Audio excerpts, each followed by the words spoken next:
මෙච්චර කල් ඔයා කරේ ලස්සනයි කියලා හිතෙන ඇඳුමක් කඩින් අරගෙන ඇවිල්ලා අඳින එක වෙන්න පුළුවන්. සමහර විට ඒ ඇඳුම ඔයාට ලස්සනයි කියලා හිතෙන්න පුළුවන්. ඔයාගේ යාළුවෝ ඔයාට ඒක ලස්සනයි කියලා කිව්ව වෙන්න පුළුවන්. අපි බලමු මේ අඳින ඇඳුම් කොහොමද ඔයාගේ ඇඟට ගැළපෙනවද? ඒවා ඔයාට ලස්සනට ගලප ගන්න පුළුවන්ද? ඒ වගේ දේවල්. විලාසිතා කරන්න කලින් අපි මුලින්ම දැනගෙන ඉන්න ඕන අපේ ශරීර හැඩය මොකක්ද කියලා. ශරීර හැඩය කියලා කියන්නේ උස මිටි කෙට්ටු මහත ඒ විතරක් නෙවෙයි. තව ගොඩක් දේවල් තියෙනවා අපේ ශරීරය ගැන අපි දැනගෙන ඉන්න ඕන දේවල්. අපි මුලින්ම දැනගෙන ඉන්න ඕන අපේ ශරීරයේ හැඩය මොකක්ද කියලා.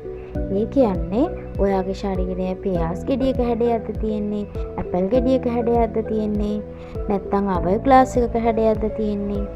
එහෙම ඊට වඩා ඔයා දැන් උස කෙනෙක්ද, මිටි කෙනෙක්ද, මහත කෙනෙක්ද, කෙට්ටු කෙනෙක්ද, ඒ විදිහට ඇඟේ හැඩය මොකක්ද කියලා දැනගෙන ඉන්න.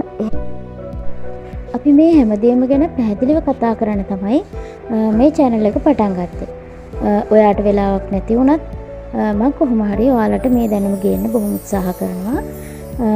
ඉතින් අපිත් එක්ක රැඳිලා ඉන්න Leaf Talks YouTube channel එකත් එක්ක මම වාසනා ඉදමාල්වා.